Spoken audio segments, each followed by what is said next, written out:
ನಾನು ಓಂ ಶ್ರೀ ಮಠದಿಂದ ಮಾತಾಶ್ರೀ ಓಂ ಶ್ರೀ ಶಿವಜ್ಞಾನಮಯಿ ಸರಸ್ವತಿ ಅಂತ. ವಿಶೇಷವಾಗಿ ಹೇಳೋದೆಂದರೆ, ಕಳೆದ 1 ವರ್ಷದಿಂದ ಶಿವ ಪಂಚಾಕ್ಷರಿ ನಾಮ ಜಪವು ಲೋಕ ಕಲ್ಯಾಣಾರ್ಥವಾಗಿ 1 ವರ್ಷದಲ್ಲಿ 1 ಕೋಟಿ ಜಪವನ್ನು ಶಿವಪಾದಕ್ಕೆ ಸಮರ್ಪಿಸುವುದಾಗಿ ಪ್ರಾರ್ಥನೆ ಮಾಡಿಕೊಂಡು, ಆ ಮಾಡಿರುವಂತಹ ಪ್ರಾರ್ಥನೆ ಸಮರ್ಪಣೆಯು 1 ಕೋಟಿ ಜಪ ಈಗಾಗಲೇ ಸಂಪೂರ್ಣಗೊಂಡಿದೆ.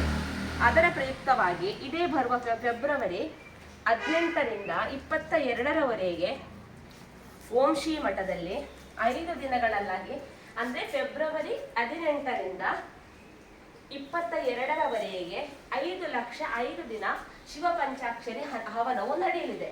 ಅದರ ಪ್ರಾರಂಭ ಅಂದರೆ ನಾಳೆ ಫೆಬ್ರವರಿ 18ರಂದು ಪ್ರಾತಃ ಕಾಲ 5 ಗಂಟೆಯಿಂದ ಶ್ರೀಚಕ್ರ ನವಾವರಣ ರುದ್ರ ಹೋಮದಲ್ಲಿ ಪ್ರಾರಂಭಗೊಂಡು ಮಹಾಪೂರ್ಣಾವತಿಯ ನಂತರ 5 ಲಕ್ಷದ ಪಂಚಾಕ್ಷರಿ ಹವನಕ್ಕೆ ಪ್ರಾರಂಭಗೊಳ್ಳಲಿದೆ.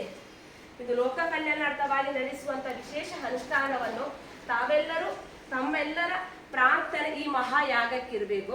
ಅದೇ ರೀತಿಯಲ್ಲಿ ನಡೆಯುವಂತಹ ಈ ಹೋಮವು ಮೇರಿಹಿಲ್ ಗುರುನಗರದಲ್ಲಿರುವ ಓಂ ಶ್ರೀ ಮಠದಲ್ಲಿ 5 ದಿವಸ ನಿರಂತರವಾಗಿ ನಡೆಯುತ್ತೆ. 1 ದಿನದಲ್ಲಿ 1 ಲಕ್ಷ ಪಂಚಾಕ್ಷರಿ ಹವನವು ನಡೆಯಲಿದ್ದು, 5 ದಿನದಲ್ಲಿ 22ರಂದು ಸಂಜೆ 4:15 ಗಂಟೆಗೆ ಶ್ರೇಷ್ಠವಾಗಿರುವಂತಹ ಯತಿವರ್ಯರ ಸಮ್ಮುಖದಲ್ಲಿ ಮಹಾ ಸಮರ್ಪಣೆ ಕಾರ್ಯಕ್ರಮವು ನಡೆಯುತ್ತೆ. ಈ ಮಹತ್ ಕಾರ್ಯಕ್ರಮ, ದಿವ್ಯ ಕಾರ್ಯಕ್ರಮಕ್ಕೆ ಎಲ್ಲಾ ಭಕ್ತಾದಿಗಳು ಬಂದು ಭಾಗವಹಿಸಿ ಮಹಾದೇವನ ಸರ್ವ ಅನುಗ್ರಹಕ್ಕೆ ಪಾತ್ರೀಭೂತರಾಗಬೇಕಾಗಿ ಸಂದರ್ಭದಲ್ಲಿ ಹೇಳ್ತಾ ಇದ್ದೇವೆ.